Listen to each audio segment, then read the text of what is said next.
Guys welcome back to my channel. আবার চলে এসেছি আসছে আমরা লক্ষ্মী।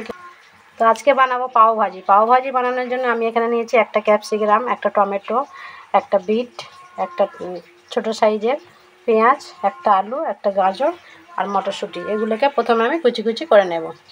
তাহলে এভাবেই কুচিয়ে ফেললাম সব সবজিগুলো। তো এখানে বিট কুচিয়ে নিয়েছি, এখানে টমেটো কুচি করে নিয়েছি, এখানে ক্যাপসিকাম কুচি করে নিয়েছি, এখানে পেঁয়াজ, এখানে গাজর, এখানে মটরশুঁটি, এখানে আলু। তাহলে এগুলো সব একটা একটা আমি কুচিয়ে নিলাম। এবার এগুলোকে আমি প্রেসারে সিদ্ধ করে নেব। প্রথমে আমি প্রেসার কুকার নিলাম। প্রেসার কুকারে একটু বাটার দিয়ে দেবো প্রথমে, তারপর দিয়ে দেবো একটু সাদা তেল 50 গ্রাম মতো। বাটারটা এখানে গলে গিয়েছে, এর মধ্যে আমি পেঁয়াজটা দিয়ে দেবো।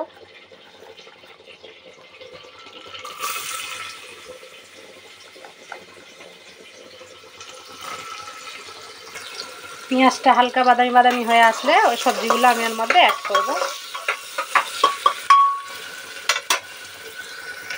পেঁয়াজটা হালকা বাদামি বাদামি হচ্ছে, এর মধ্যে এবার আমি দিয়ে দেবো গাজরটা,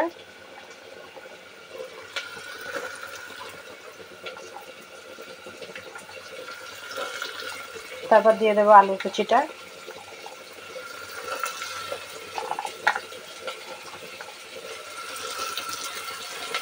দিয়ে একটু নেড়ে দেবো।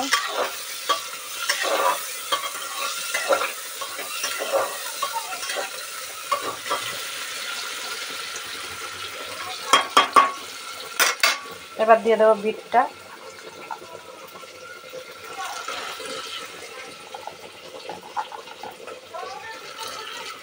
তারপর দিয়ে দেবো ক্যাপসিকামটা,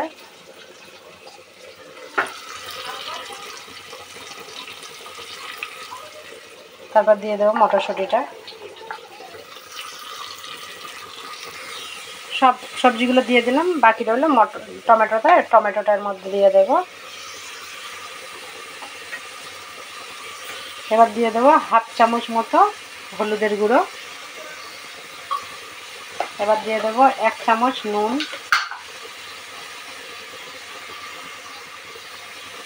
এবার দিয়ে দেবো জিরে মরিচের গুঁড়ো হাফ চামচ, এবার দিয়ে দেবো গুঁড়ো লঙ্কা হাফ চামচ। সব মশলাগুলো একে একে দিয়ে দিলাম এবং এটাকে ভালোভাবে নেড়ে দেবো। দিয়ে এর মধ্যে 1 বাটি জল দেবো, দিয়ে এটাকে প্রথমে সিদ্ধ মতো করে নেব। দিয়ে এবার আমি ঢাকা দিয়ে দেবো নাড়া দিয়ে।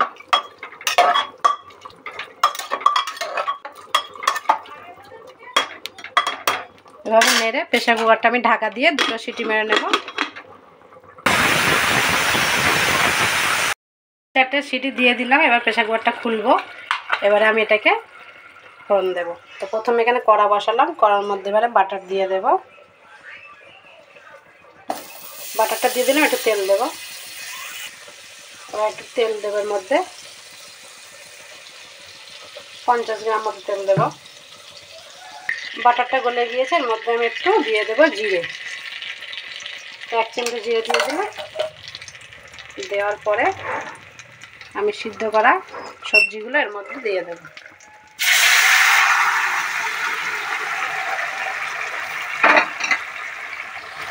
এবার আমি বাইন্ডিং দিয়ে এটাকে আমি এরকমভাবে ঘুরিয়ে ঘুরিয়ে এটাকে ঘেটে নেব।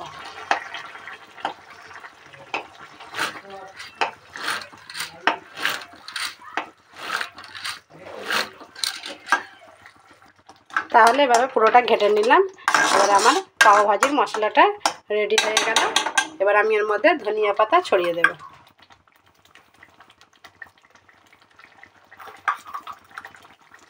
দিয়ে পাউরুটিটা ভেজে নিয়ে আমি পরিবেশন করব। আর আমার এখানে পাও ভাজির তরকারিটা রেডি হয়ে গেল। প্রথমে কড়া বসিয়ে দিলাম, কড়াতে এবার বাটার দিয়ে দেব।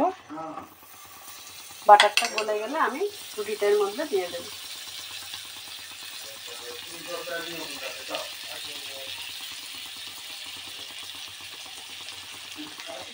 এর মধ্যে রুটিটা ভেজে নিতে হবে এরকমভাবে। তাহলে আমার ভাজিটা কমপ্লিট হয়ে গেল। এরকমভাবে ভাজি করে তুলে নিতে হবে।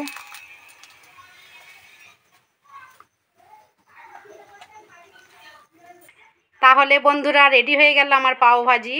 তো এবার আমি এটাকে পরিবেশন করে ফেললাম, আর এইটা দিয়ে ছিঁড়ে ছিঁড়ে লেবু দিয়ে খেতে হবে। তাহলে বন্ধুরা আমার ভিডিওটা যদি ভালো লাগে অবশ্যই কিন্তু লাইক করবেন, আর সাবস্ক্রাইব করতে তো ভুলবেনই না। তাহলে আমার ভিডিও আমি এখানেই শেষ করছি। Tata bye bye.